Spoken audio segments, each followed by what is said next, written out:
विनंती करतो की त्यांनी जिजाऊ वंदना या ठिकाणी सादर करायची आहे.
मराठा सेवा संघ जिजाऊ ब्रिगेडच्या माध्यमातून दिनांक 3 जानेवारी ते 12 जानेवारी पर्यंत सावित्री जिजाऊ दशरात्र महोत्सव मोठ्या उत्साहाने संबंध देशामध्ये साजरा करण्यात येत असतो.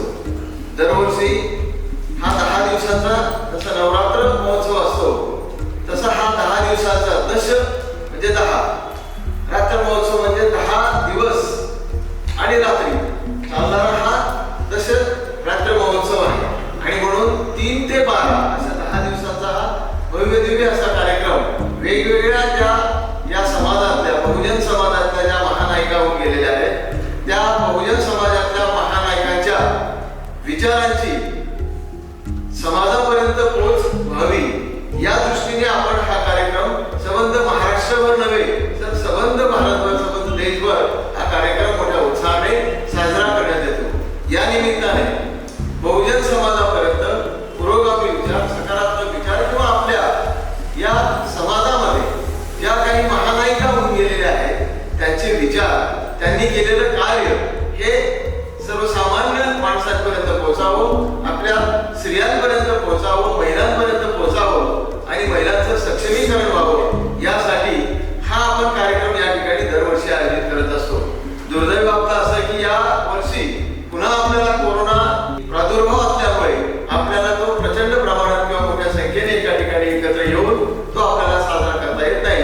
आणि म्हणून मराठा सेवा संघ आणि जिजाऊ ब्रिगेड असं ठरवलं की आपण हा कार्यक्रम फेसबुकच्या माध्यमातून लाईव्ह आपण लोकांपर्यंत पोहोचवण्याचा प्रयत्न करू. त्यासाठी हा सर्व प्रयास आहे, त्यासाठी ही सर्व आपण सर्वजण या ठिकाणी आलेला आहात. मी या निमित्ताने आपल्या सर्वांचं मराठा सेवा संघ व जिजाऊ ब्रिगेडच्या वतीनं या महोत्सवाच्या निमित्तानं आपलं मनापासून या ठिकाणी शिवस्वागत करतो. आणि आपण ज्या वेगवेगळ्या नायकांच्या संदर्भात आपल्या समोर जे विचार मांडले जाणार आहेत ते मांडण्यासाठी आजचे आपले वक्ते पहिले जे वक्ते आहेत ते या ठिकाणी आपलं मनोगत या ठिकाणी व्यक्त करण्यासाठी मी त्यांना आमंत्रित करतो. पहिली जी जयंती असते ती माईची असते आणि SSUP कॉलेजचे मध्ये असलेले सिनियर कॉलेज असलेले प्राध्यापक व शिवव्याख्याते आदरणीय शिवश्री डॉक्टर सदाशिवजी सूर्यवंशी यांना सावित्रीबाई फुलेंच्या संदर्भात आपले विचार व्यक्त करावे यासाठी आमंत्रित करतो. डॉक्टर सदाशिवजी सूर्यवंशी. राजमाता राष्ट्रमाता जिजाऊमा साहेब, छत्रपती शिवराय, छत्रपती शंभूराजे आणि खऱ्या अर्थाने या ठिकाणी या धुळे जिल्हा मराठा सेवा संघाच्या वतीने आपण सावित्रीबाई ते जिजाऊमा साहेब असा दशरात्रोत्सव सोहळा या ठिकाणी साजरा करत आहोत.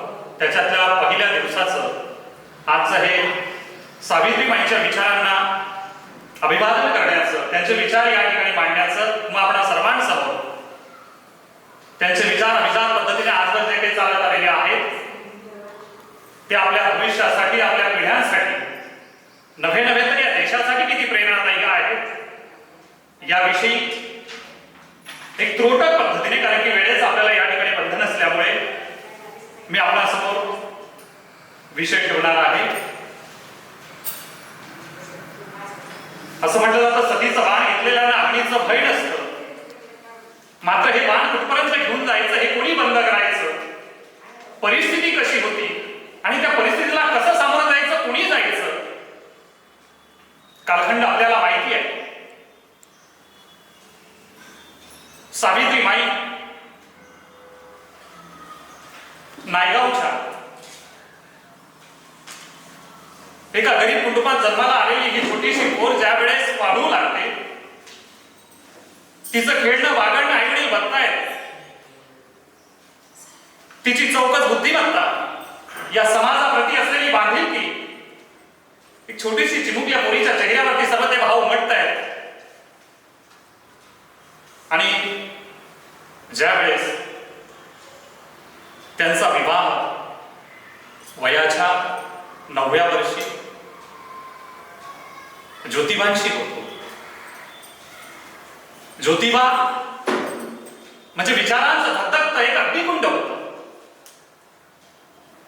ज्यांनी खऱ्या अर्थानं विचार अंदाजे या जगाच्या पार्श्वभूमीवरती ज्या काही घडामोडी घडल्या, ज्या काही क्रांतिकारी घटना घडलेल्या होत्या, अशा विचारवंतांची चरित्र त्यांच्या नजरेखालून गेली. त्यांना खऱ्या अर्थानं या सामाजिक चळवळीचं भान आलेलं होतं. आणि असंच एकदा ज्या वेळेस ज्योतिबा एका दलित आदिवासी वस्तीकडून चालले होते, त्यांनी पाहिलं ज्ञाना नावाचा एक छोटासा बालक त्या ठिकाणी खेळतोय, भागळतोय. त्याची बुद्धिमत्ता त्यांनी ओळखली आणि विचार त्यांच्या डोक्यात आला, आणि हा पोर शाळेत गेला पाहिजे, ज्ञाना शाळेत गेला पाहिजे. ज्योतिबांनी पाहिलं आणि ज्योतिबांनी आपले मित्र असलेले मिचल साहेबांना त्यांनी सांगितलं की याला शाळेत घातलं पाहिजे. ज्ञाना शाळेत ज्यावेळेस गेला त्यावेळेस शाळेतली परिस्थिती, ज्ञाना वर्ग खोलीच्या आत शिरतोय, तोवर तिथं बसलेली सर्व पोरं आजूबाजूला पटापट उठून बाजूला गेली, बाहेरच्या बाजूला गेली. आणि हे सर्व गुरुजी पाहतायत, गुरुजी विचारतात, पोरांना खाली बसा. त्यावेळेस ती पोरं म्हणतायत, गुरुजी हा दृश्य आहे, हा जर या ठिकाणी बसला तर आम्हाला विटाळ होईल. अरे तुम्ही बाकावरती बसा, तो खाली बसेल चटईवरती. बाल वयात पांडित्याचे धडे गिरवलेला त्याच्यातला एक विद्यार्थी म्हणतो, गुरुजी तो जरी जमिनीवरती बसला, चटईवरती बसला, त्या चटईचा विटाळ त्या जमिनीला होईल आणि त्या जमिनीचा विटाळ आम्हाला होईल आणि घरी जाऊन पुन्हा आंघोळ करावी लागेल.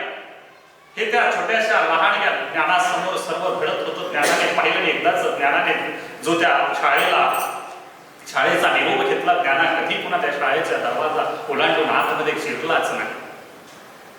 हे ज्यावेळेस ज्योतिबांना कळालं की असा किस्सा घडलेला आहे, त्यावेळेस ज्योतिबा आपलं सर्व मनातलं बोलून दाखवत आहेत, सावित्रीबाईंना बोलून दाखवतात की साऊ, ही परिस्थिती खूप भयानक आहे. कारण की ज्योतिबांनी आपल्या 6 ओळींमध्ये सर्व एक महाकाव्य त्या ठिकाणी उभं केले की शिक्षणाचं महत्व काय आहे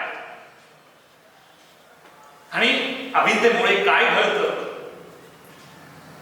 हे ज्योतिबांनी ज्यावेळेस सांगितलं, सावित्रीबाईंना सांगितलं, त्यावेळेस सावित्रीबाई विचार करतात, हे करेल कोण, या मुलांना शिकवेल कोण. त्यावेळेस ज्योतिबा सांगतायत, तुम्हाला शिकवायचंय. आणि तिथून प्रवास सुरू झाला. ज्योतिबा शेतात काम करतायत आणि खऱ्या अर्थानं त्या उघड्या अवकाशाखाली, त्या मातीवरती एक एक अक्षर गिरवायला सावित्रीबाईंची सुरुवात झाली. ज्योतिबा शेतामध्ये राबत असताना दुपारच्या वेळेस ज्यावेळेस सावित्रीबाई शेतामध्ये जायच्या, भाकरी घेऊन जायच्या आणि त्या ठिकाणी त्या मातीवरती गवताच्या काळ्यांनी एक एक अक्षर गिरवायला सुरुवात झाली. सावित्रीबाई स्वतः शिक्षित व्हायला सुरुवात झाली आणि ज्योतिबाने सावित्रीबाईंच्या सहकार्याने या लहान लहान लेकरांना, बहुजनाच्या लेकरांना शिकवायला सुरुवात करायचं ठरवलं. आणि आपला दिवस माहिती आहे की 1 जानेवारी 1848 या दिवसाचं खूप असं महत्व आहे. 1 जानेवारी 1818 असू दे किंवा 1 जानेवारी 1848 कालावधी 30 वर्षाचा जरी गेलेला असला तरी देखील 1 जानेवारी हा दिवस खूप महत्वाचा होता. आणि पुण्याच्या त्या भिडेवाड्यामध्ये 6 मुलींना घेऊन, लहान लहान लेकींना घेऊन त्या ठिकाणी शाळेला सुरुवात झाली. सुरुवातीला तर त्या पुण्याच्या त्या वस्तीमध्ये, त्या गल्लीमध्ये ज्या वेळेस काही लोक आपल्या पाठीवरती काहीतरी गोंडपाट घेऊन जात आहेत आणि ते दिवसा जात आहेत, संध्याकाळी पुन्हा आपल्या घरी माघारी येतात आणि तेच गोंडपाट पुन्हा घेऊन येतात. त्या पोत्यामध्ये नेमकं काय भरलेलं आहे? काही लोकांना ज्यांचं लक्ष फक्त या गोष्टींवरती असतं, त्यांनी याचा शोध घ्यायला सुरुवात केली आणि त्यांच्या लक्षात आलं की ही पोती काही मंडळी या भिडेवाड्यात घेऊन जातात, ती पोती सोडली जातात, तिथनं लहान लहान लेकी बाहेर पडतात आणि सावित्रीबाई त्यांना शिकवतात आणि पुन्हा त्यांचा वर्ग संपला की त्या पोत्यामध्ये त्या मुली बसतात आणि त्यांचे पालक त्या मुलींना लपून आपल्या पुन्हा घरी आणतात. अशी परिस्थिती. ही परिस्थिती फक्त पालकांसाठी किंवा त्या मुलींसाठी नव्हती, त्या लेकींसाठी नव्हती, तर त्या ठिकाणी शिकवणाऱ्या सावित्रीबाईंसाठी देखील तेवढीच भयानक होती. ज्योतिबांसाठी देखील तेवढीच घातक होती, तेवढीच त्रासदायक होती. ज्यावेळेस सावित्रीबाई शाळेत जायच्या, घरापासून तर शाळेपर्यंत जायचं आपल्या सर्वांना ज्ञात आहे. सावित्रीबाई 2 साळे, 2 डुगरी घेऊन जायच्या, 2 साळे घेऊन जायच्या. शेणाचा चिखलाचा मारा त्यांच्यावरती व्हायचा, शिवाय शाप त्यांना दिल्या जायचे, टोचून बोललं जायचं, तिरकस बोललं जायचं. आणि हे सर्व सहन करत असताना सावित्रीबाई शाळेत जायच्या आणि पुन्हा दुसरी साडी त्या ठिकाणी बदलून पुन्हा लेकींना, मुलींना शिकवण्यासाठी सज्ज व्हायच्या. असा दररोजचा जो काही दिनक्रम सुरू होता तो अतिशय हृदयद्रावक होता, वेदना देणारा होता. एके दिवशी ज्यावेळेस सावित्रीबाई रस्त्याने चालल्या होत्या, त्या चिंचोळ्या होळीतनं ज्यावेळेस सावित्रीबाई जात आहेत, शाळेच्या दिशेने जात आहेत, त्या भिडेवाड्याच्या दिशेने जात आहेत, त्यावेळेस एकाने जो दगड भिरकावला त्यांच्या दिशेने, त्यांच्या कपाळाच्या शेजारी त्या दगडाचा मार बसला आणि सावित्रीबाई रक्तबंबाळ झाली. त्यांनी ते रक्त पुसलं, चेहरा साफ केला आणि तशाच त्या शाळेपर्यंत गेला. आणि त्या शाळेमध्ये गेल्यानंतर ज्या चिमुकल्या लेकी त्या ठिकाणी बसलेल्या होत्या त्या विचारू लागल्या, माई तुम्ही रडताय, तुमच्या डोळ्यात आसलं येत आहे. त्यावेळेस सावित्रीबाई म्हणतात, नाही ग बेटा, मी रडत नाही. दुसऱ्या मुलीचं त्यांच्यावरती लक्ष केलं की माई आपल्या कानातनं रक्त ओघळताना दिसतंय, रक्ताचे टिपूस त्या ठिकाणी निघतायत, ओघळतायत, आपल्या कानातनं रक्त निघतंय, आपल्याला लागलं असेल म्हणून, आपल्याला वेदना होत असेल म्हणून माई आपण रडतायत. त्यावेळेस सावित्रीबाई म्हणतात, नाही ग बेटा, या वेदना होत आहेत, ही जखम झाली आहे, रक्त ओघळतंय म्हणून माझी आसव ओघळत नाहीये, म्हणून मला रडायला येत नाहीये.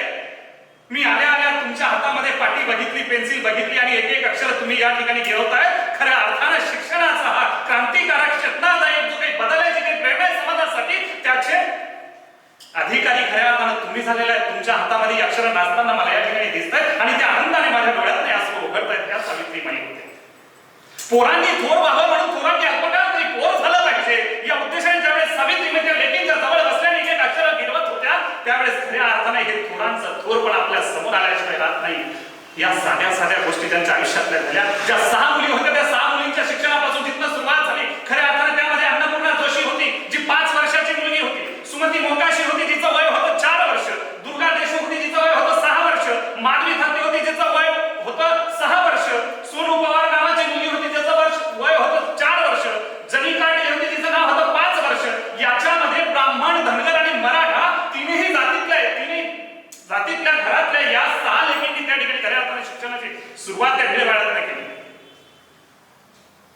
त्यानंतर पुन्हा 1848 मध्येच 15 मे रोजी दलित वस्तीमध्ये पुन्हा मुला मुलींसाठी एकत्र शाळा त्या ठिकाणी महात्मा फुलेंनी सुरुवात केली.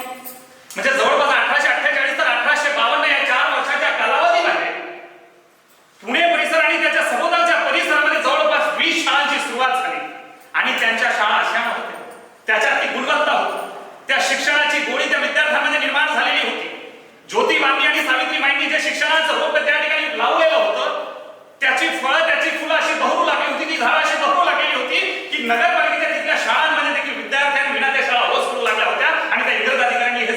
पाहिलं, त्यांनी विचार केला की सावित्रीबाईंची ज्योतिबांची शाळा एवढी भरून कशी आली.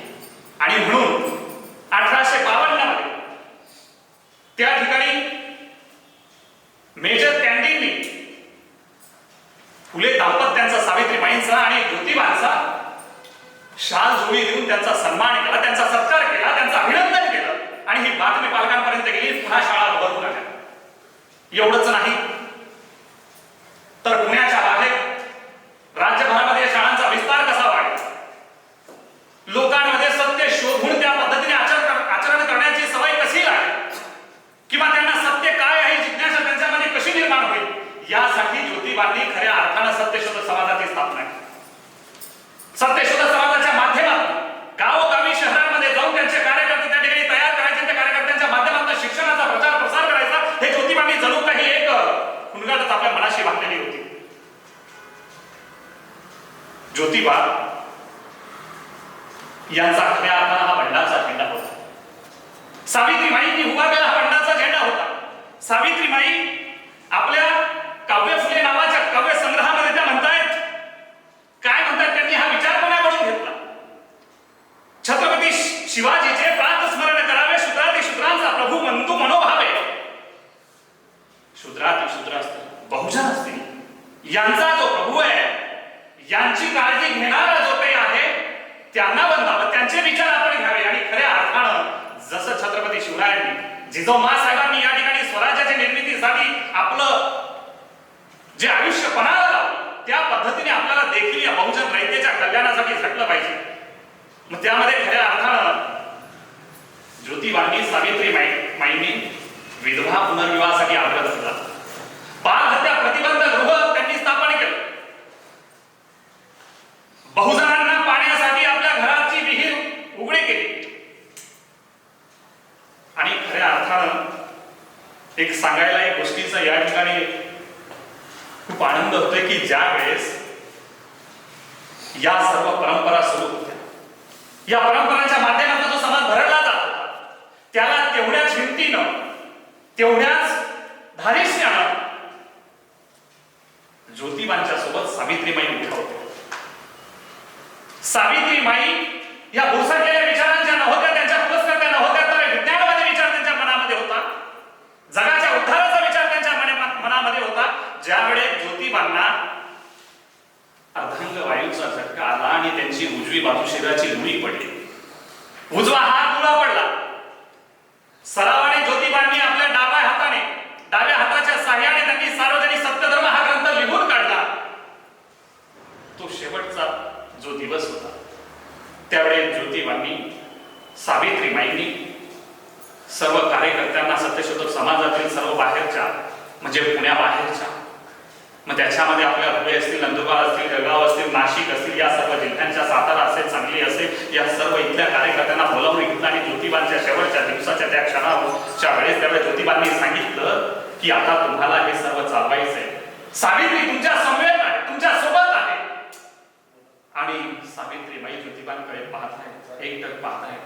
रात्रीची वेळ आहे, मध्यरात्र उलटलेली आहे आणि रात्रीची 2:20ची वेळ झाल्यानंतर ज्योतिबांनी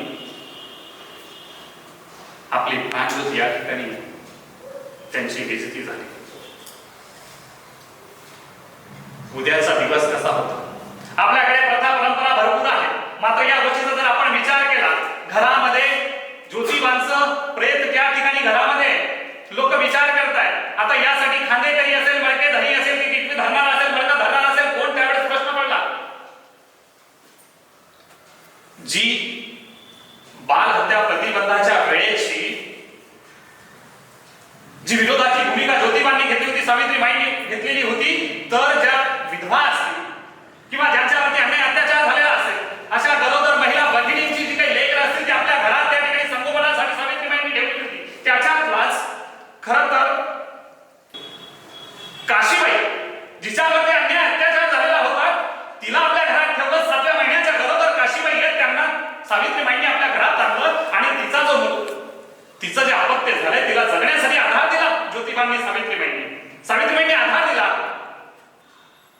तू तुझ्या प्राणाची आहुती देऊ नकोस, तू जिवंत राहा, जग, आयुष्य सुंदर आहे, तुझ्या पोटी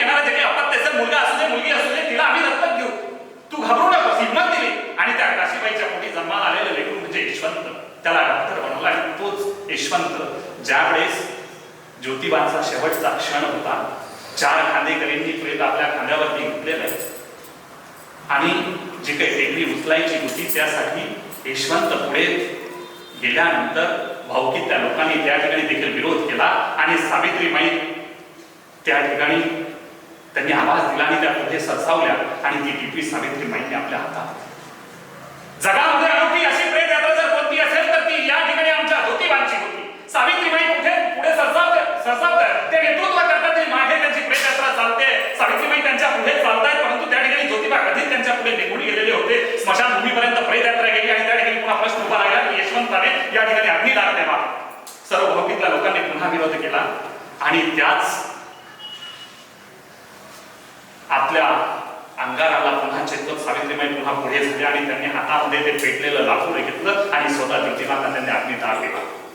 आता यावरून कोण पुढे येतो मला अडवायला तर मी अग्निदान देते माझ्या नवऱ्याला.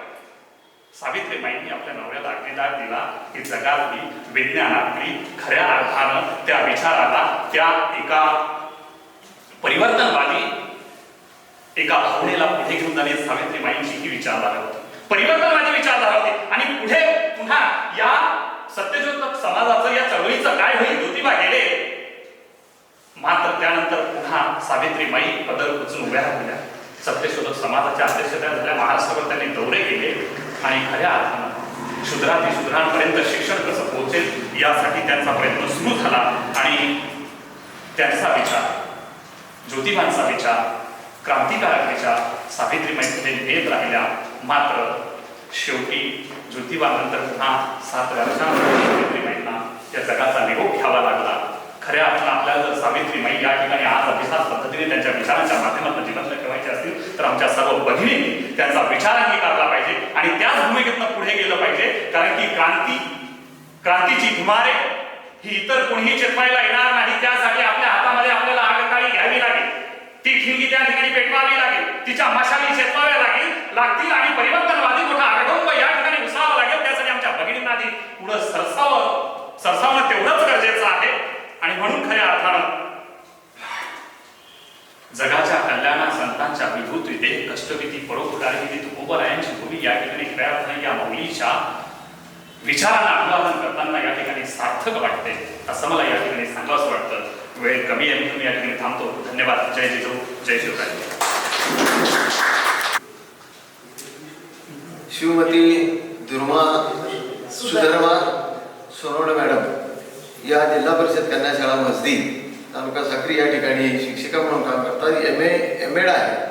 शैक्षणिक प्रशिक्षण एज्युकेशन इंग्रजी विषयावर त्यांचे ब्रँड अँबॅसेडर म्हणून या ठिकाणी त्यांनी काम केलेलं आहे. आणि एक उत्कृष्ट प्रकारच्या शिक्षिका, आदर्श शिक्षिका म्हणून त्यांनी आपला नावलौकिक या क्षेत्रामध्ये निर्माण केलेला आहे. अशा शिवमती सुधर्मा सोनवणे यांना मी विनंती करतो की त्यांनी या कार्यक्रमाचं त्याचा विषय असेल महाराणी येसूबाई. जय जिजाऊ, जय शिवराय. मराठा सेवा संघ धुळे जिल्हा आयोजित सावित्री ते जिजाऊ दशरात्रोत्सव निमित्ताने जमलेले आजचे हे विचारपीठ माझे सर्व शिवश्री बंधू आणि शिवमती भगिनी आणि माझा समस्त महाराष्ट्र. कोकणातले छोटेसे गाव शृंगारपूर, तसे पाहता सुर्वेची इथे वस्ती, पण सुर्वे गेल्यानंतर थोड्याच दिवसांनी शिर्केने इथे वास्तव्य केलं. त्यामध्ये एक शिर्के होते पिलाजीराव शिर्के आणि पिलाजीराव शिर्केंच्या पोटी कन्यारत्न झाले आणि त्या कन्यारत्नाचं नाव येसूबाई. महाराष्ट्रात स्वराज्य घडवित असताना ज्या ज्या महिलांनी आपले कर्तव्य दाखवले, ज्यांनी धाडस केले, त्याच्यातलं एक महत्वाचं नाव म्हणजे येसूबाई. पण का माहित नाही येसूबाई दुर्लक्षित राहिल्या आणि म्हणूनच आज तुमच्या पुढे येसूबाई साकारत असताना मला मनस्वी आनंद होत आहे. पिलाजीरावांच्या पोटी कन्या झालेले हे कन्यारत्न अतिशय शूर, धाडसी, कर्तव्यवान. शिवाजी महाराज जेव्हा कर्नाटकच्या मोहिमेवर होते तेव्हा संभाजी आणि तिथून त्याने स्वराज्याचा गाडा चालवला. तेव्हा त्याने शृंगारपूरच्या बाजूला असलेला प्रचिती गड जिंकायचा होता. काय करावे? शिवाजी महाराजांनी पिलाजी शिर्केंनी शिवरायांना मदत केली. प्रचिती गड ताब्यात घेतला. येसूबाईला लहानपणी सगळे राजाऊ म्हणत. तिचे लहानपणीचे नाव जीवाबाई. जीवाबाई गड शिर्केंचा जीव की प्राण होता. आणि अशा ह्या राजाऊ शिवाजी महाराजांच्या छावा संभाजी राजांच्या पत्नी झाल्या. छावाचीच पत्नी ती. तेवढीच धाडसी, तेवढीच कर्तबगार आणि तेवढीच शूर. शिवाजी महाराजांच्या महापरिवारानंतर दस्तूर खुद्द औरंगजेब महाराष्ट्रामध्ये स्वराज्याचे लचके तोडण्यासाठी आला. परंतु संभाजी राजांनी त्यांना धूळ चारली खरे, पण गारद्यांनी घात केला आणि संभाजी राजांना बंदीवान केले. आणि त्याच दरम्यानमध्ये संभाजी राजांचं घात झाला. संभाजी राजांची हत्या झाली. एकेकाळी विधवेचे स्वरूप घेऊन वावरणाऱ्या ह्या येसूबाई कायमच्याच विधवा झाल्या. एकेदा शिवाजी महाराज जेव्हा आग्र्याला बंदीवान झाले होते तेव्हा युक्तीने तिथून ते निसटले. पण तेव्हा संभाजींना त्यांनी सोबत अफवा घेऊन आले की युवराजांना काळ आला. ही अफवा सर्वत्र पसरली आणि छोटीशी लहानली 9 वर्षाची येसूबाई विधवेचे सोम घेऊन परत राहिली. युवराज परत आले. संभाजी स्वराज्यामध्ये परत आले. सगळीकडे आनंद झाला. पण हा आनंद फार काळ टिकला नाही. औरंगजेबाने आणि गारद्यांनी याच संभाजी राजांचे चिथडे उडवले आणि येसूबाई कायमच्याच विधवा झाल्या. येसूबाईंना आकाशा एवढे दुःख, पण हे दुःख त्यांनी बाजूला ठेवले आणि स्वतःचा कंबर कसून पुढे आहेत. तेव्हाच स्वराज्यातून आवाज आलाय, शाहूंना गादीवर बसवा. अरे नको, नाही. नात्यापेक्षा स्वराज्य मोठे आहे, स्वराज्य कर्तव्य मोठे आहे आणि म्हणून आम्ही राजा रामांना गादीवर बसवले. येसूबाईंनी राजा रामांना गादीवर बसवले आणि स्वराज्याचा गाडा पुढे हाकला. हा स्वराज्याचा गाडा चालत असताना पुन्हा औरंगजेबाने जुल्फिर खानाला रायगडावर वेढा घालण्यास पाठवला.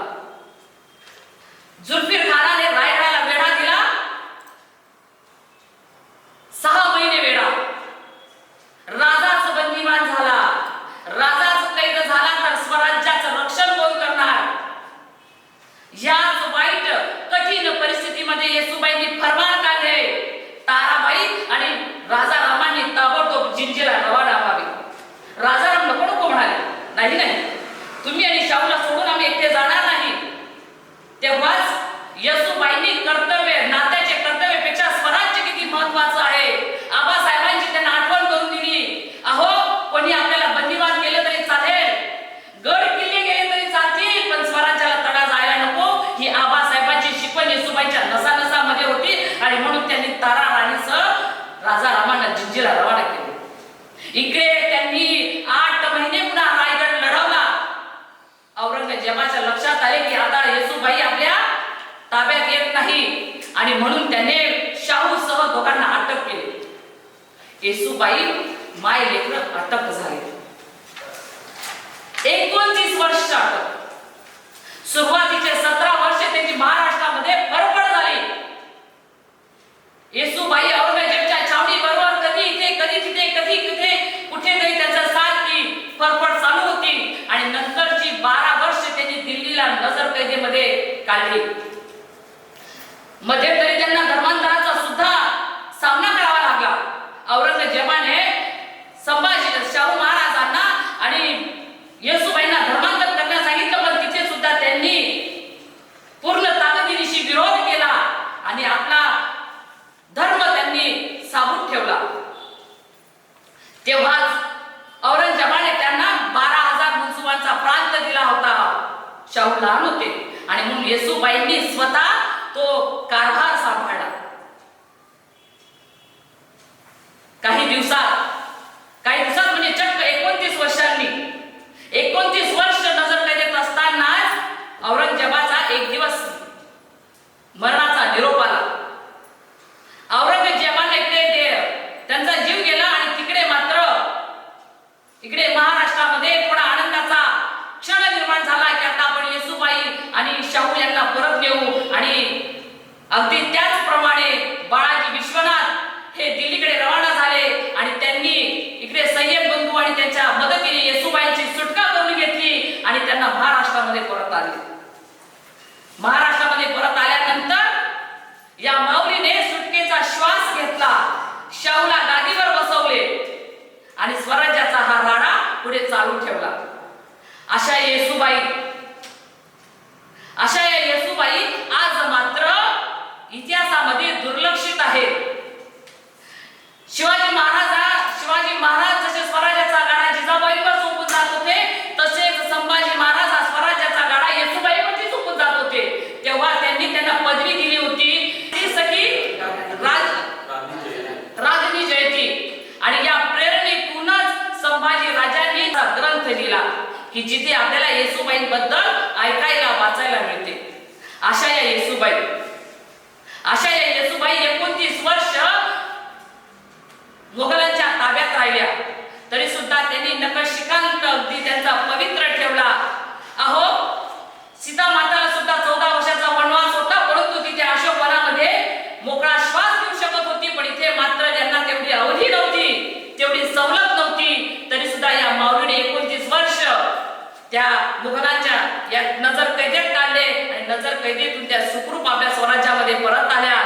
आणि फक्त सांगायचं एवढंच की आज माझ्या ज्या येसूबाई आहेत, या येसूबाईंच्या संभाजी राजांचा खरंच विश्वास आहे का? संभाजी महाराजांनी जसे येसूबाईला पदवी बहाल केली, तसे किती संभाजी महाराज येसूबाईंना पदवी देत आहेत? किती येसूबाई अशा आहेत की त्या स्वतः राजकारभार चालवत आहेत? आज समाजाची गरज आहे आणि मागणी आहे. आज आम्हा प्रत्येक स्त्रियाला येसूबाई व्हायचं आहे आणि त्यासाठी प्रत्येक पुरुषाने संभाजी व्हायला हवे. एवढे बोलून मी माझ्या शब्दांना विराम देते. जय हिंद, जय महाराष्ट्र, जय जिजाऊ, जय शिवराय. मी या ठिकाणी आमंत्रित करतो श्रीमती सीमाताई वाघ यांना. यांना अध्यात्माची आणि वाचनाची खूप आवड आहे. बऱ्याच दिवसापासून ते जिजाऊ ब्रिगेडमध्ये सक्रिय आहे. अशा या आमच्या सीमाताई वाघ यांच्या संदर्भात अनेक वर्षापासून ते आमच्या सुलभाताई आणि नूतनताई आणि सर्व भगिनींच्या बरोबर त्या जिजाऊ ब्रिगेडमध्ये काम करत आहेत. त्या आज आपल्याला त्यांचे विचार मांडणार आहेत. त्या महाराणी ताराराणी या महाराणीच्या संदर्भात ते आपल्यासमोर विचार मांडतील. मी त्यांना आमंत्रित करतो की त्यांनी आपले विचार या ठिकाणी सादर करावे. आदरणीय विचार मंच, मराठा सेवा संघ आयोजित आज सावित्री जिजाऊ दशरात्रोत्सव निमित्त मी महाराणी ताराराणी यांच्याबद्दल ओळख करून देते. दिल्ली झाली दिनवाणी, दिल्ली शाचे गेले पाणी, ताराबाई रामराणी भद्रकाली कोकली. ताराबाईच्या भक्ते दिल्लीपतीची तपते, खचो लागली देवी मते पुराणे खंडली. रामराणी भद्रकाली रणरंगी क्रुद्ध झाली, प्रलयाची वेळ आली मुघल हो सांभाळा. महाराष्ट्राचा गौरवशाली शिव इतिहास घडला तो सह्याद्रीच्या साक्षीने. सह्याद्रीचे कणखर कडे गड किल्ले बुरुज आजही शिवाजी महाराज आणि स्वराज्याच्या इतिहासाची साक्ष देतात. इतिहास नुसताच घडत गेला नाही, तर तो विविध पैलूंनी समृद्ध होत गेला. इतिहास घडला तो घडला कर्त्या व्यक्तीच्या कर्तृत्वावर. त्यात कर्त्या स्त्रियांचा देखील सहभाग होता. अशीच एक कर्तबगार स्त्री होती कोल्हापूरच्या छत्रपती घराण्याच्या संस्थापिका आणि शिवाजी महाराजांचे पुत्र महाराज राजाराम यांच्या धर्मपत्नी महाराणी ताराबाई. कोल्हापूरच्या छत्रपतीच्या गादीची संस्थापिका शिवाजी महाराजांची सून महाराज राजाराम यांची धर्मपत्नी आणि सरसेनापती हंबीरराव मोहिते यांची कन्या होती महाराणी ताराबाई. 1683-84च्या सुमारास ताराबाईचा विवाह महाराज राजाराम यांच्याशी झाला. स्वराज्यावर आक्रमण करण्यासाठी आलेल्या मोगल सैन्याने रायगडास वेढा घातला. तेव्हा 5 एप्रिल 1689 रोजी जिंजीला जाण्यासाठी ताराबाईंनी महाराज राजाराम यांच्या समवेत रायगड किल्ला सोडला. राजाराम जिंजीला गेले तेव्हा ताराबाई रामचंद्र निळकंठ यांच्या योजनेप्रमाणे मोगल सैन्याला चुकवीत विशाळगड व इतर गडावर काही वर्ष राहिले. त्यानंतर रामचंद्र पंतांच्या सहवासात ताराबाईंनी मुलकी व लष्करी व्यवहाराचे शिक्षण घेतले. ताराबाई, राजसबाई व अंबिकाबाई 1694 मध्ये जिंजीला पोहोचल्या. 9 जून 1696 ला ताराबाईंनी जिंजी किल्ल्यावर मुलाला जन्म दिला. त्यांचे नाव शिवाजी ठेवण्यात आले. 2 मार्च 1700 रोजी महाराज ताराबाई यांच्या राजकीय कारकिर्दीची सुरुवात झाली. छत्रपती शिवाजी राजांची पत्नी म्हणजे मराठा राज्याची राणी आणि राजपुत्र येसुबाई आणि शाहू मुघलांचे कैदी बनले. मराठ्यांचे गडकोट जंजिरे प्रदेश भराभर मुघलांच्या हाती पडले. त्यानंतर छत्रपती शिवाजी महाराजांनी स्थापन केलेल्या मराठा राज्याचा अंत झाला असे काहींना वाटत असताना या राज्याची धुरा महाराणी ताराबाई यांनी आपल्या हाती घेतली. छत्रपती राजाराम महाराजांच्या मृत्यूनंतर राज्यकारभाराची सर्व सूत्रे त्यांनी आपल्या हाती घेतली. मराठा सैन्यातले शूर सरदार संताजी घोरपडे, धनाजी जाधव यांच्या साथीने महाराणी ताराबाईंनी औरंगजेबाच्या मोगल सैन्याला सतत हुलकावणी दिली. घोडेस्वारीमध्ये निपुण असलेल्या ताराबाई अत्यंत बुद्धिमान तडफदार होत्या. त्यांना युद्ध कौशल्य आणि राजकारणातल्या उलाढालीचे तंत्र अवगत होते. इसवी सन 1700 ते 1707 या काळात शिवाजी महाराजांच्या या सुनेच्या तडफदार धोरणामुळे आणि मुत्सद्देगिरीमुळे औरंगजेबाला मराठ्यांची झुंज देत 7 वर्ष दक्षिणेत मुक्काम करावा लागला. अखेरीस अपयश घेऊन येथेच त्याचा मृत्यू झाला. या काळात ताराबाई आणि शिवाजी कोल्हापूरचे यांचा मुक्काम अधिकतर पन्हाळ्यावरच होता. 1705 मध्ये मराठी फौजा नर्मदा ओलांडून माळवा प्रांतात शिरल्या आणि मोगल फौजांना त्यांनी पराभूत केले. जिंकलेल्या प्रांतामधून चौथाई आणि सरदेशमुखी वसूल करून ताराबाईंनी स्वराज्याची तिजोरी आर्थिकदृष्ट्या बळकट केली. शाहू मोगलांच्या कैदेत असताना ताराबाईंनी आपला पुत्र शिवाजीचा विशाळगड येथे राज्याभिषेक करून त्यांच्या नावाने राज्यकारभार पाहू लागले. त्यांनी सैन्याधिकाऱ्यांची नेमणूक करून औरंगजेबाला खुले आव्हान देत युद्ध सुरू केले.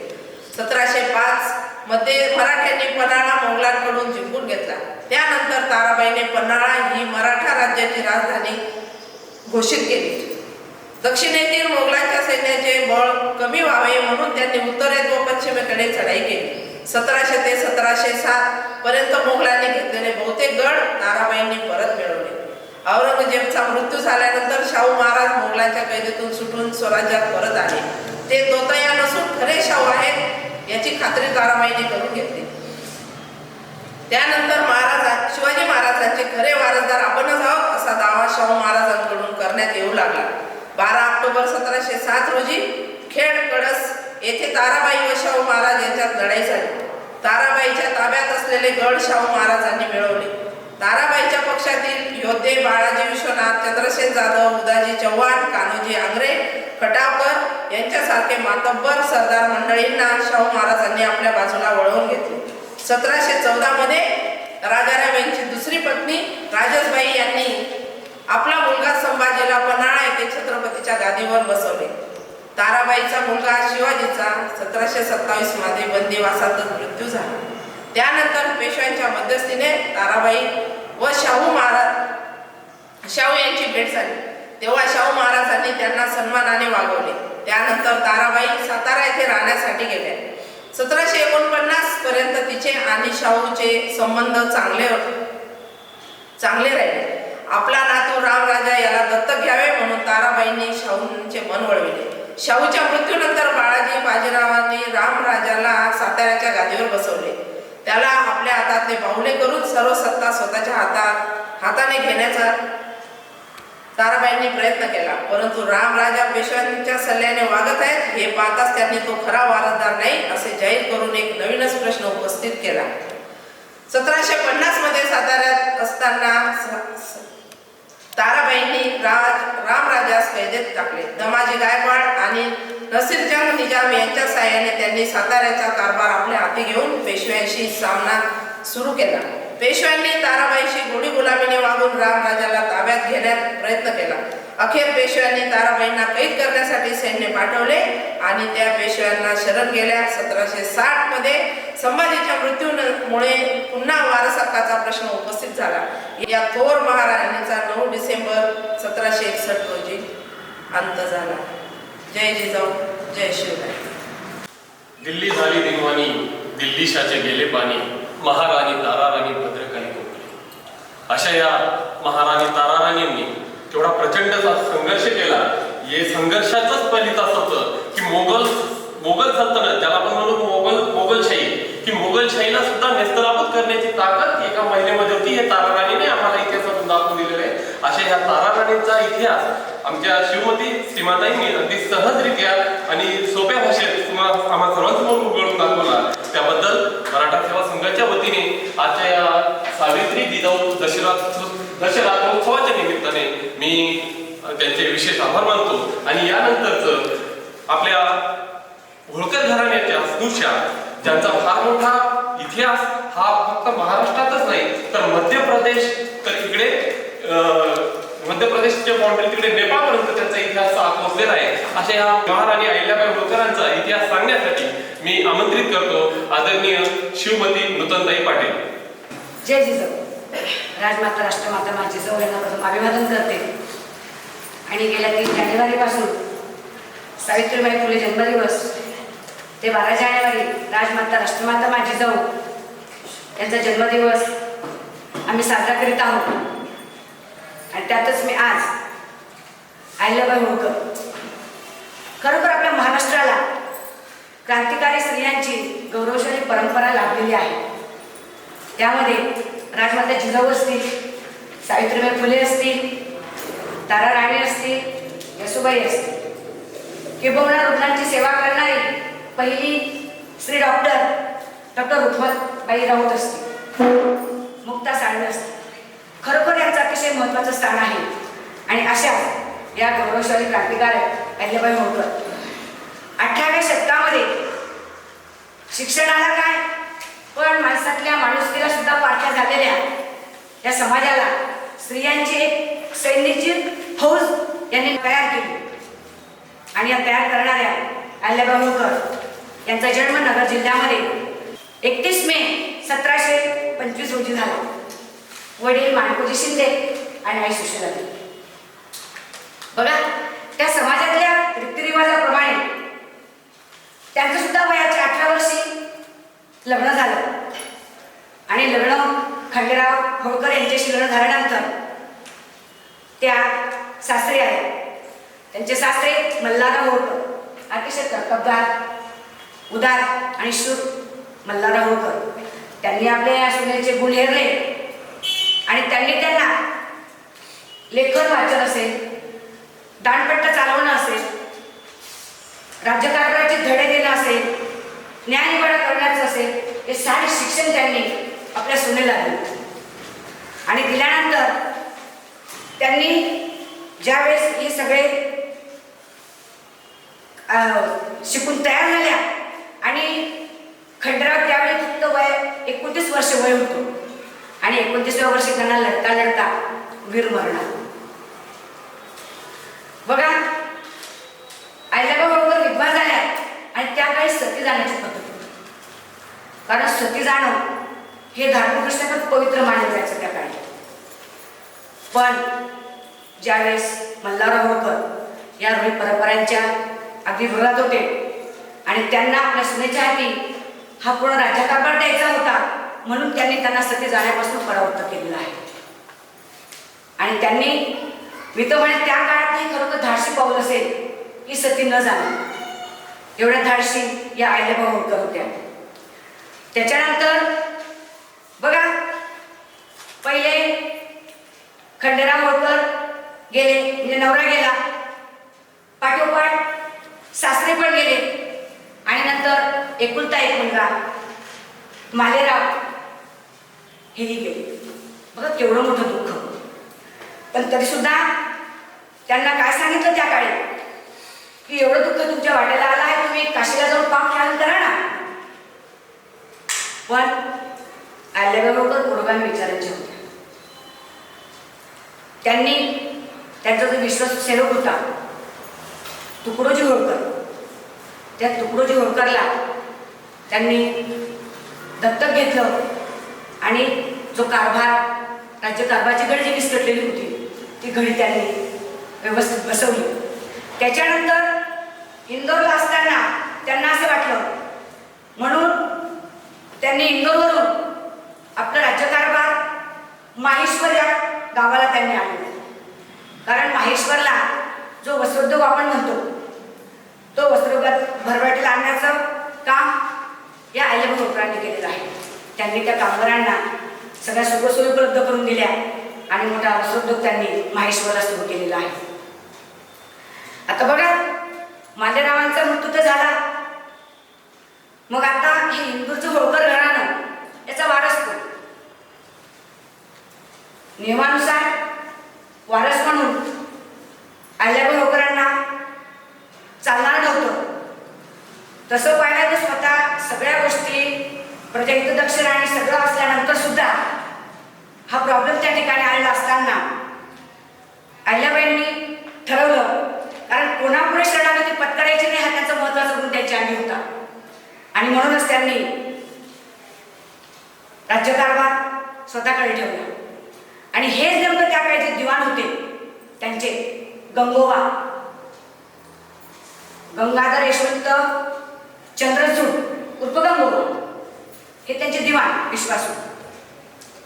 आता दरबारी मंडळी बघा, आपण शिवरायांचं चरित्र वाचलेलं आहे की दरबारी मंडळी किती चांगली किती वाईट किती चांगले असतात सगळेजण असं.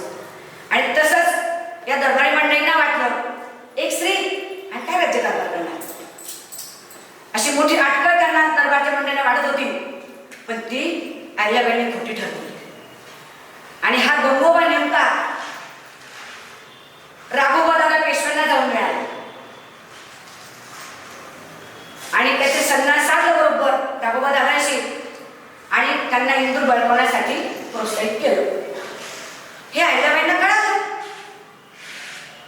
तेव्हा अहिल्याबाईंनी निरोप दिला की मी युद्धाला तयार आहे. इकडे राघोबादादांना निरोप पोहोचला की अहिल्याबाई होळकर युद्धाला तयार आहे. त्यांना मोठा प्रश्न पडला की युद्ध करायचं की नाही. समजा युद्ध जर केलं, हारलो तर एका बाईकडून हारलो असं लोक म्हणते, जिंकलो तर एका स्त्रीशी युद्ध करून जिंकला हे काय म्हणतो की माणसाची. म्हणजे बघा, दोघं बाजूंना ते घाबरले आणि त्यांनी माघार घेतलेली आहे. म्हणजे किती हुशार आणि चाणाक्ष असलेले अहिल्याबाई होळकर हे ते गुण त्यांच्या लक्षात येतात. तर ते युद्धाला राघोबादादा आलेले नाही. आता आधुनिक तंत्रविज्ञानाचं युग आहे आणि अशा युगामध्ये आजही आपण बघतो आहोत समाजामध्ये की आंतरजातीय विवाह जे होतात बऱ्याच ठिकाणी त्याच्यावर बहिष्कार टाकला जातो. सामाजिक धार्मिक कार्यामध्ये त्यांना घेतलं जात नाही. पण तरी सुद्धा एवढ्या आधुनिक आणि पुरोगामी विचारसरणीच्या अहिल्याबाईंनी त्यांची एकुलती एक कन्या मुक्ताबाई, तर त्यांच्या राज्यामध्ये जे चोर दरोडेखोर होते त्यांचं समूळ नायनाट केला असा जो वीर पुरुष होता फणसे म्हणून यशवंतराव फणसे, त्या यशवंतराव फणसेंना आपल्या मुक्ताबाईचा विवाह त्यांनी लावून दिलेला आहे. म्हणजे बघा, सामाजिक परिवर्तनाची सुरुवात जी केली ती आपल्या घरापासून करणाऱ्या खरोखर क्रांतिकारी अहिल्याबाई होळकर होत्या. आणि म्हणूनच त्यांच्या राज्यामध्ये कुठलाही जातीभेद नव्हता. उचलीचं तर उच्चाटनच त्यांनी करून टाकलेलं होतं. आणि म्हणून स्त्रियांना लढायचं शिक्षण आणि मूळ दत्तक घेण्याचा महत्वपूर्ण जो हक्क आहे तो देणाऱ्या अहिल्याबाई होळकर या सक्षम आणि दूरदृष्टीच्या नायिका आहेत, लक्षात घ्या. आणि म्हणूनच कित्येक मंदिरं त्यांनी दर्गे विहार यांना देणग्या देऊन जीर्णोद्धाराचं कामही अहिल्याबाईंनी केलेलं आहे. मुस्लिम मौलवी फकीर जे आहेत त्यांना जमिनी घरे वंश परंपरेने मिळत राहण्यासाठी सरला सुद्धा बहाल केलेले आहेत. आणि अशी लोकोपयोगी कामं अहिल्याबाई होळकरांनी केलेली आहेत. आता बघा, क्रांतिकारी निर्णय घेताना अहिल्याबाई होळकरांनी एक महत्वाचं जे केलं की आपत्तीहीन विधवांची धनसंपत्ती जी होती ती जप्त करण्याचा नियम त्या काळी होता. तो नियमही त्यांनी रद्दबातल केलेला आहे. त्याच्यानंतर विधवांना मुलं दत्तक घेण्याचा नियम त्यांनी केलेला आहे आणि आपली संपत्ती जी आहे ती संपत्ती सुद्धा आपण हवा तसा विनियोग करण्याचा हक्क त्यांनी महिलांना दिलेला आहे. आणि अशी नियमबद्ध न्यायालयाची मुहूर्तमेढ त्यांनी आपल्या संस्थानामध्ये बोललेली आहे. आणि अशा या अहिल्याबाई त्यांना माहिती होतं की शेतकरी हाच खरा जगाचा पोशिंदा आहे आणि म्हणून त्यांनी शेतकऱ्यांना त्यांचं हित जोपासलं. त्यांना दुष्काळामध्ये शेतसारा माफ केला, काही सुखसवलती दिल्या आणि शेतीच्या विकासाला त्यांनी चालना दिलेली आहे. आणि अशा या बेरोजगारांना संधी देऊन लोककल्याणकारी कामं अहिल्याबाई होळकरांनी केलेली आहेत. आज आपण पर्यावरणाचं बघतो आहोत, पण त्या काळी 18व्या शतकामध्ये त्यांना ती जाण होती अहिल्याबाईंना की पर्यावरण संरक्षण आणि संवर्धन किती महत्वाचं आहे.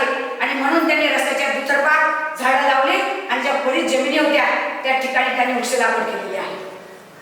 आणि अशा या अहिल्याबाईंनी आपल्या कृतीतून खरोखर नवा आदर्श आपल्या पुढे निर्माण केलेला आहे.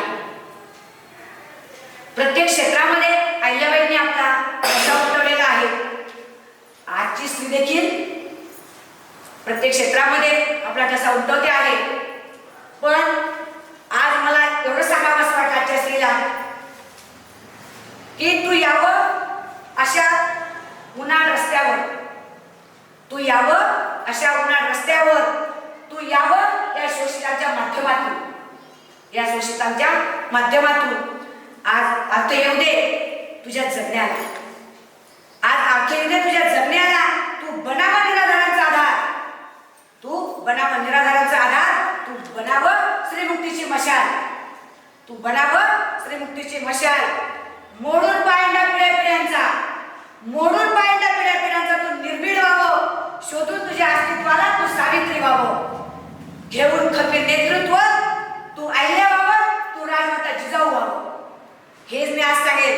आणि अशा प्रकारे परिवर्तनाची जी सुरुवात आहे ती आपल्या घरापासून, स्वतःच्या घरापासून 28 वर्ष तब्बल सक्षमपणे राज्यकारभार करणाऱ्या या अहिल्याबाई होळकर यांचं कित्येक पावले काळाच्या पुढे आहेत. आणि अशा या अहिल्याबाई होळकर वीरांगणा 13 ऑगस्ट 1765 रोजी निर्माण झाल्या आणि त्या क्रांतिकारी आदर्श राजकृतीचा शेवट झालेला आहे. आणि अशी ही संपूर्ण क्रांतिकारी राजकीय कारकीर्द सगळ्या स्त्रियांना सदैव आम्हा प्रेरणा देणे असे. जय जिजाऊ, जय श्री. अतिशय मुद्देसूदपणे आणि चांगल्या सोप्या भाषेमध्ये आम्हाला तुम्ही अहिल्याबाई होळकरांचा जीवनपट उलगडून सांगितला.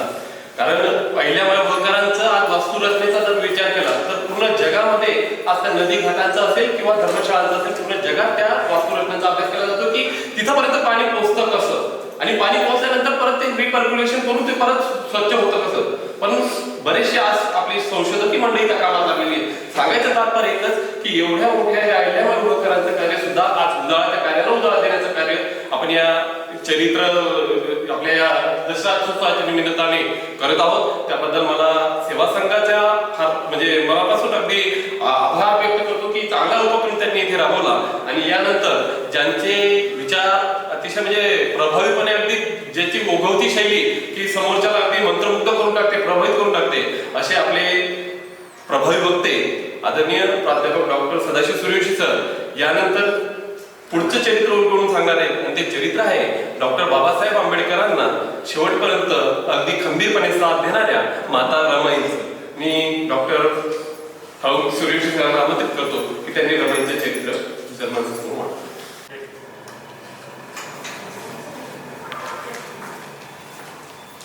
सर्वांना जय जिजाऊ, जय शिवराय.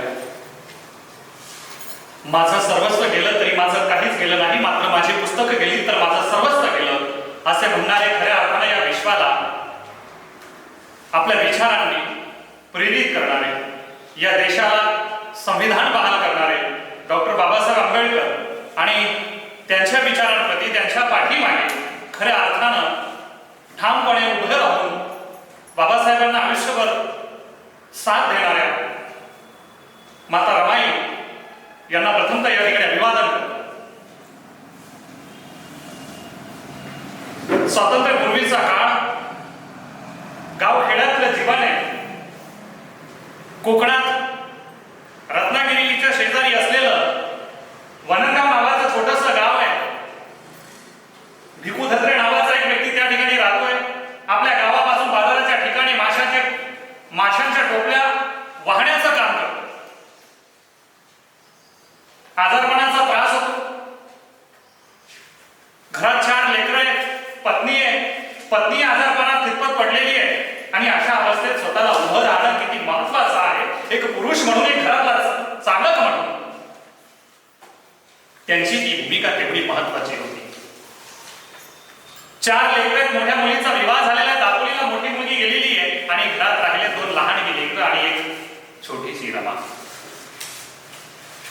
रमा विचार करते, आपले बाबा काबाड कष्ट करतायत, टोपलीमध्ये मासे भरतात आणि बाजाराच्या ठिकाणी वाहत नेत आहेत. चालताना त्यांना धाप लागते, श्वसनाचा त्रास होतो, छातीचा त्रास होतो आणि त्याही पेक्षा भयावह त्रास हा आपल्या आईला आहे. आई आजारात खितपत पडलेली छोटीशी रमा घरातली सर्व कामं आपल्या हाती तिनं घेतलेली आहे. आईची सेवा करते, वडिलांचा स्वयंपाक बनवून देते. लहान भावंडांना, गौरा आणि शंकर या लहान लहान भावंडांना ती देखील सांभाळते. कमी वयात जी परिपक्वता लहान लेकरांमध्ये येते ना, ती या ग्राम संस्कृतीचं एक मोठं लक्षण आहे. उच्च कोटीचा, पराकोटीचा तो एक मानदंड म्हणावा लागेल, जो आमच्या रमाईच्या ठिकाणी बसलेला होता. रमाईचं म्हणजे अगदी बालविवाह करण्याच्या पद्धतीच्या काळामध्ये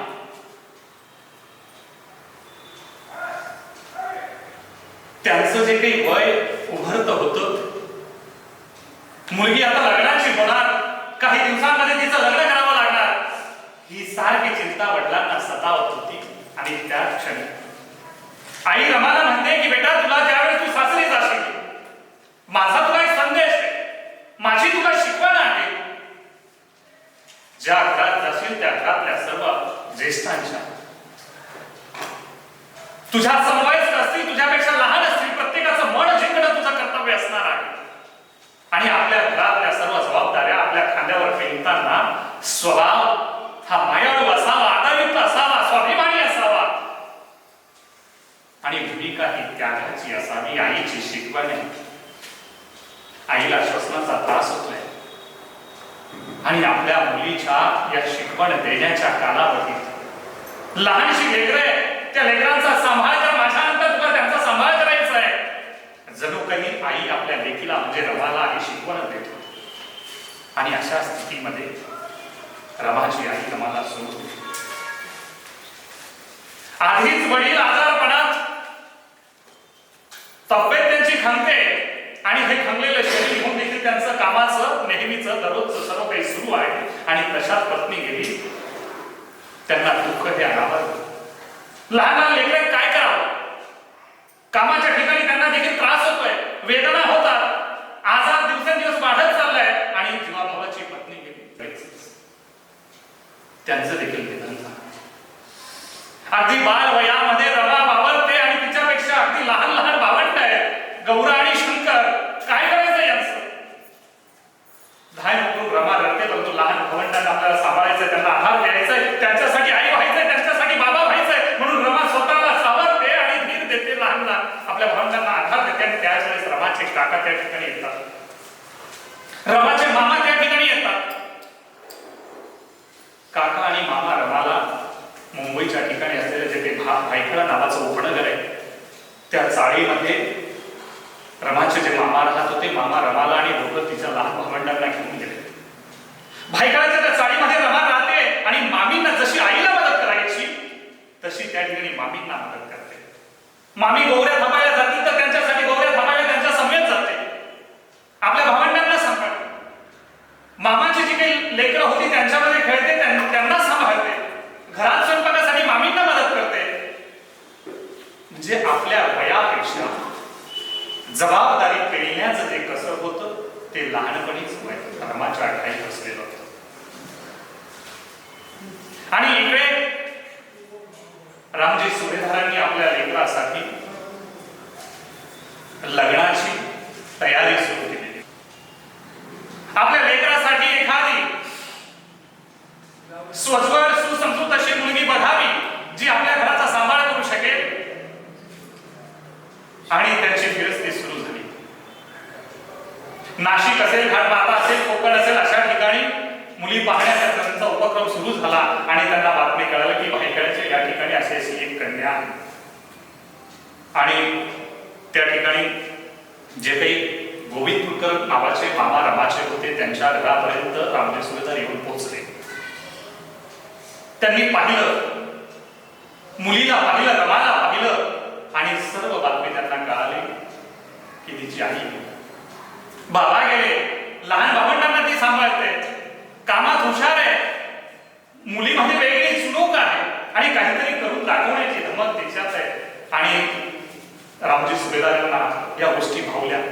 याच्या आधी आपल्या लेकरासाठी त्यांनी ज्या मुली बघितलेल्या होत्या अतिशय चांगल्या घरातल्या, शिकलेल्या, पण त्याही पेक्षा रमा त्यांना वेगळी वाटली. आणि रमाला सून म्हणून आम्ही आमच्या घरी घेऊन जातो असं ठरलं. आणि वयाच्या 14व्या वर्षी बाबासाहेबांचं 9 वर्षाच्या असलेल्या रमाई सोबत विवाह झाला. विवाह कोणत्या ठिकाणी झाला? ज्या ठिकाणी रमा आपल्या मामांकडे राहायची त्या भाईघाड्याच्या मच्छी मार्केटच्या त्या परिसरामध्ये त्यांचा विवाह झाला. दुपारून बाजार भरणार आहे, मच्छी मार्केट म्हणजे मच्छी बाजाराचा जो बाजार दुपारून भरणार आहे, तो बाजार भरायच्या आधी त्यांच्या लग्नाची तरतूद, लग्न सोहळा त्या ठिकाणी पार पडला. परिस्थिती कशी, एका बाजूला काही वडील गेलेले गरिबीची परिस्थिती आहे, इकडे सुभेदारांचे चिरंजीव आहे, मात्र बाजाराच्या ठिकाणी विवाह झालेला आहे. गरिबी, श्रीमंती, लहान थोर किंवा परिस्थितीची जी काही दरी असेल, विचारांची दरी असेल, या सर्व गोष्टी बाजूला सारून रामजी सुभेदारांनी आपल्या लेकराचा विवाह, भीमरावांचा विवाह रमाईशी केला. भीमराव आणि रमाईंचा विवाह झालेला आहे. दोघांचा संसार अतिशय सुखाने सुरू झालेला आहे, आनंदाने सुरू झालेला आहे. माता रमाईने त्या ठिकाणी आपल्या कुटुंबातल्या सर्व सदस्यांची मनं जिंकलेली आहे. सासऱ्यांची सेवा करते, सासऱ्यांचं मन जिंकलेलं आहे. एका बाजूला आपले पती भीमराव अभ्यास करतायत, त्यांचं शिक्षण सुरू आहे आणि अभ्यास करणाऱ्या भीमरावांसमवेत त्यावेळेस रमाई गप्पा करतायत. त्यावेळेस भीमराव सांगतात, रामू तुला शिकायचंय, शिक्षणाचे धडे घे. जसे आमच्या सावित्रीमाईंनी शिक्षणाचे धडे घेतले तसं तुला शिकायचंय. कारण की सावित्रीमाई म्हणायच्या, शूद्रांना सांगण्याजोगा आहे शिक्षण मार्ग. शिक्षणाने मनुष्यच पशुत्व हाटते पहा, इंग्रजी सोडून जाती भेद मोळा, भटजी भारुळा फेकून या. ज्या काही रूढी परंपरा आहेत, ज्या काही घुसटलेले विचार आहेत, परंपरागत आपल्याला चूल आणि मूळ जे काही विचार आहेत ते तुला जुगारायचे. सावित्रीबाईंचा हा संदेश आहे आणि तो तुला स्वीकारायचा आहे, तुला देखील शिकायचंय. त्यावेळेस भीमरावांनी म्हणजे बाबासाहेबांनी रमाला अक्षर घेवायला सुरुवात केली आणि रमाईने ते देखील आत्मसात करायचा प्रयत्न केला. वाचण्या लिहिण्या इतपत त्या शिकल्या. मात्र याच वेळेस जवळपास 1913 मध्ये बाबासाहेबांच्या वडिलांचं म्हणजे रामजी सुभेदारांचं लेखन झालं. त्याच कालावधीत त्यांचा स्वतःचा मुलगा गेला, रमेश गेला.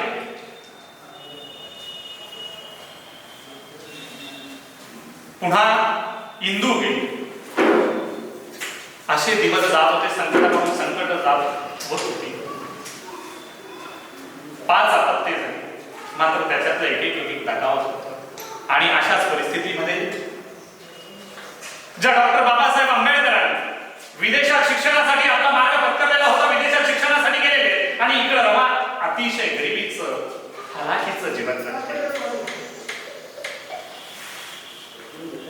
ज्या डॉक्टर बाबासाहेबांना मॅट्रिकच्या परीक्षेत चांगले गुण प्राप्त झाले म्हणून केळुसकरांनी स्वतः लिहिलेलं गौतम बुद्धाचं चरित्र त्यांना भेट दिलं होतं, त्यांचं अभिनंदन केलं होतं आणि त्यांना शुभेच्छा दिल्या.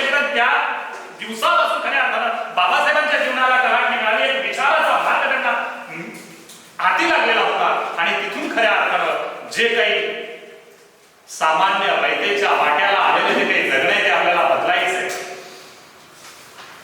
शिक्षणाविना, स्वाभिमानाविना आणि कुठेतरी जो क्रांतिकारक विचार त्यांच्यामध्ये आज दिसून येत नाहीये, तो त्यांच्यामध्ये चेतवायचा होता, तो त्यांच्यामध्ये पेरायचा होता, लोकांना जागृत करायचा होता. 12 बलुतेदार 18 बलुतेदार यांना एकत्र करून त्यांना खऱ्या अर्थानं माणूस म्हणून जगण्याची प्रेरणा त्यांना बाबासाहेबांना द्यायची होती. म्हणून बाबासाहेबांनी विदेश शिक्षणाचा रस्ता धरलेला आहे. त्यावेळेस इकडे रमाईचे हात होते.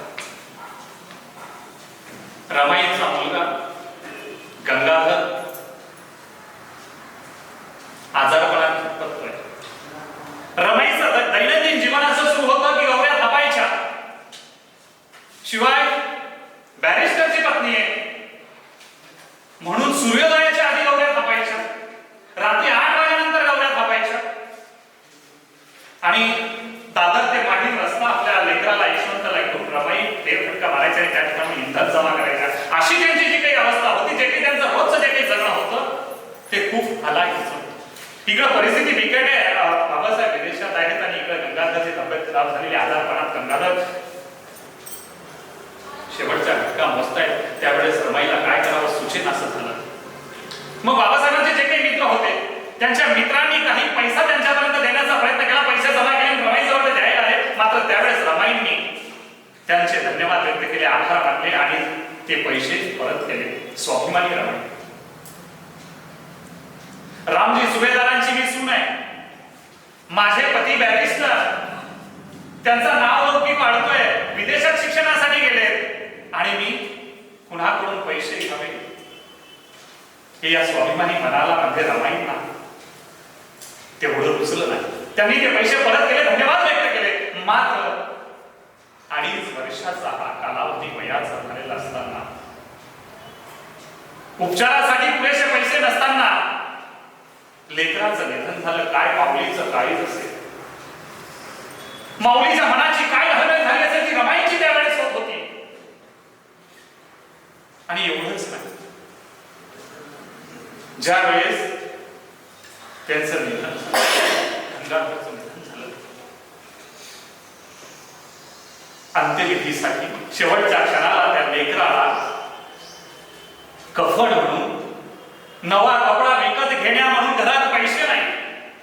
त्यावेळेस रमाईने आपल्या लुगड्याचा, आपल्या साडीचा पदर काढला, साडी अंगावरची साडी अंगावर काढली आणि तिच्यात त्या प्रेताला, त्या लहानशा लेकराला लगडलं, त्याला हात त्याला गुंडाळलं आणि त्याचा विधी करतो. ज्या रमाई आपले पती शिक्षण घेतायत म्हणून त्यांच्या पायाशी जाऊन बसायची, त्यांच्याशी हितकूच करायची, एवढंच नव्हे त्यांच्या अभ्यासामध्ये व्यत्यय यायला नको म्हणून त्यांच्यापर्यंत स्वतः जायची नाही, जेवणासाठी त्यांची वाट बघायची. रमाईचं एक तत्व होतं, जोपर्यंत बाबासाहेबांचं जेवण होत नाही तोपर्यंत त्या अन्नाचा घास देखील मिळायचा नाही. पतीविषयी श्रद्धा होती, निष्ठा होती, पतीविषयीचं जे काही प्रेम होतं, माझे पती शिक्षण घेतायत, चांगलं काहीतरी करू पाहताय, याच्यासाठी साथ देणं, सहकार्य करणं, त्यांच्या पाठीशी उभं राहणं आणि त्यांना सर्वतोपरी मदत करणं, हे खऱ्या अर्थानं आपल्या काळजावरती करून ठेवलेला विचार हा रमाईंचा होता. आणि म्हणून प्रत्येक क्षण त्या जगताना आतल्या आत कुठेतरी त्या जळत होत्या, त्या घटत होत्या, स्वतःच्या काळजावरती घाव झेलत होत्या. आणि अशा स्थितीमध्ये पुन्हा त्यांचा राजरत्न जो काही होता तो देखील दगावलेला आहे. आणि त्याचं जे काही दुःख होतं ते रमाईंना खूप मोठ्या प्रमाणावर झालं. रमाई नेहमीच विवळत बोलायच्या, ते दुःख त्यांना पेलेनासं झालं. 4 लेकरं गेली, यशवंत फक्त शेवटचा राहिलेला आहे. काय वाटत असेल माऊलीला? असे दिवसामागून दिवस जात होते. रमाईंसाठी बाबासाहेबांनी महिन्याकाठी 50 रुपये खर्चापोटी घरासाठी द्यायचे. नियोजन काय असतं? पतीच्या उत्पन्नातून घर कसं चालवायचं याचं जे उत्तम उदाहरण असेल तर रमाईंच्याकडे आपल्याला पाहणं गरजेचं आहे. भविष्याची तजवीज कशी करायची असते, बचत कशी करायची असते, घर कसं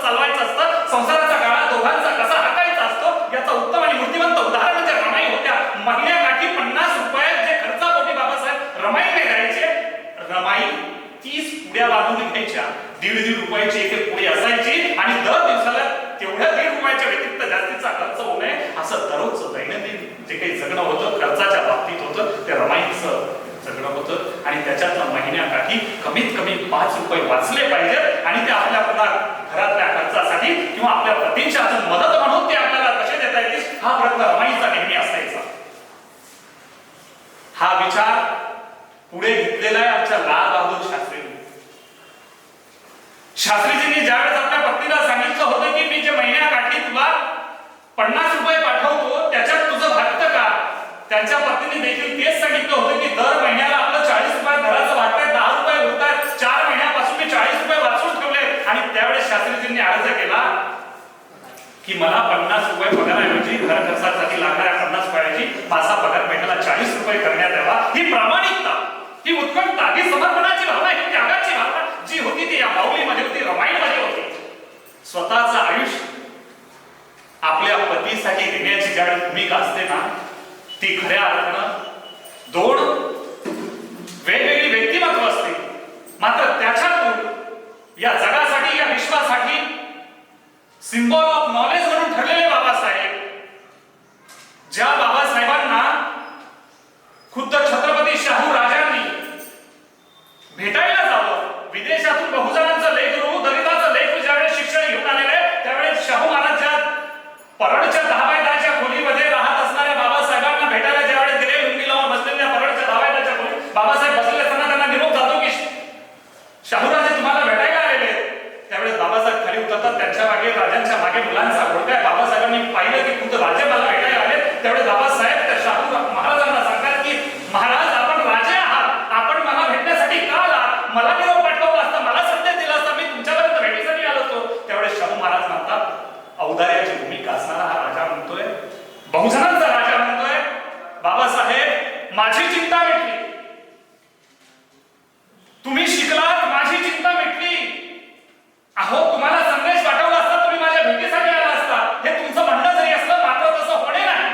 मी एवढ्यासाठी तुम्हाला भेटायला आलो, मी जरी राजा असलो, आम्ही जरी राजे असलो, आम्ही परंपरेचे राजे आहोत आणि तुम्ही आता ज्ञानाचे राजे झालात म्हणून परंपरा ज्ञानाच्या भेटीला आली, याच्यात वावगं काही झालं नाही. आणि पुढच्या शिक्षणाची सुविधा करून देणारे शाहू महाराज ज्यावेळेस बाबासाहेब तुम्ही शिक्षणासाठी बाहेर देशात जाल त्यावेळेस माझ्या बहिणीला माझ्याकडे असू द्या, तिच्या मागेही असू द्या.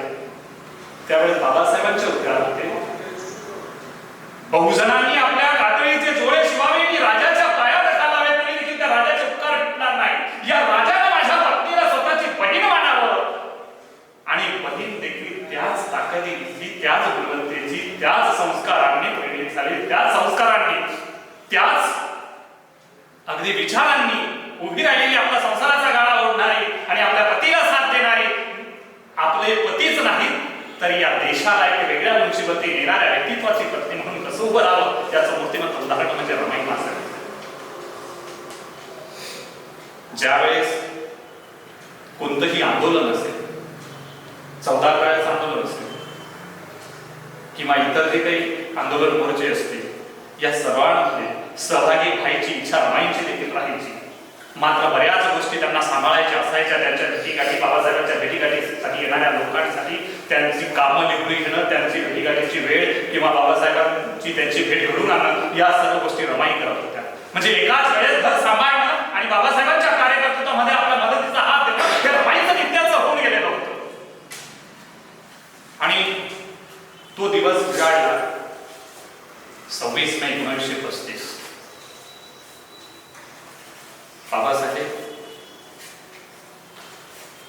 बाबासाहेबांपर्यंत एक व्यक्ती निरोप घेऊन गेला की रमाईंची तब्येत खूप खालावलेली आहे.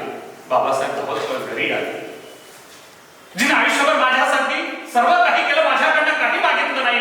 शेवटच्या घटकामध्ये कारण की आपला पुत्र गेल्यानंतर, आपली लेकरं गेल्यानंतर, त्यांच्या वियोगामुळे, त्यांच्या वेदनांमुळे स्वतःची प्रकृती खालावली आणि शेवटच्या क्षणापर्यंत मला मदत करते. मी कित्येक महिने घरापर्यंत पोहोचत नाही, घर सांभाळायचे, तरी देखील तिला कुठलं उणं नसतं आणि तरी देखील तेवढ्याच आनंदाने रमाई बाबासाहेबांचं घरामध्ये स्वागत करायचा. आणि बाबासाहेब धावत आले की रमाई रमाईची शेवटचा दिवस जवळ येतो की काय अशी अवस्था झालेली होती. डॉक्टरांनी सांगितलेलं होतं की पुन्हा मुलबाळ होणार नाही.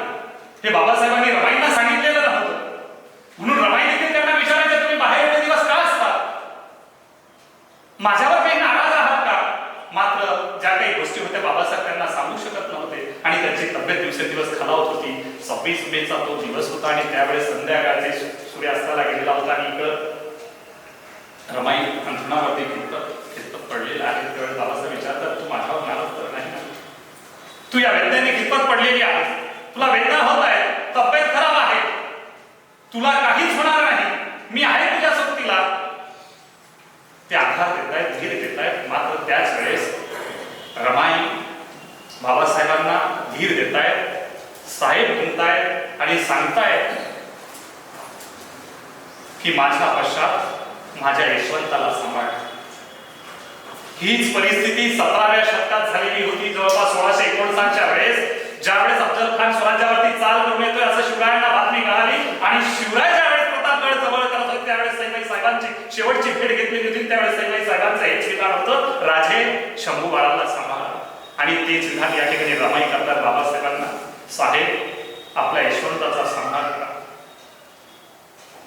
मला आठवतंय की बाबासाहेब एकदा तुम्ही यशवंताला काम सांगितलं आणि त्याच्या कामात चूक झाली म्हणून तुम्ही त्याला मारलं होतं, त्याच्या पाठीवरती वळ म्हटले होते आणि थोड्या वेळानंतर तुम्ही त्याचं शर्ट बाजूला करून त्याच्या पाठीवरचे वळ बघून तुमचं हृदयाची कालवा कालव झाली तिने ते पाहिलं होतं. मात्र साहेब यानंतर त्याचे वळ पाहायला मी नसेल तुमच्या समवेत, म्हणून तुम्हाला यशवंताला सांभाळायचंय. आणि रमाईने शेवटचा श्वास त्या ठिकाणी सोडला आणि रमाईने या जगाचा निरोप घेतला.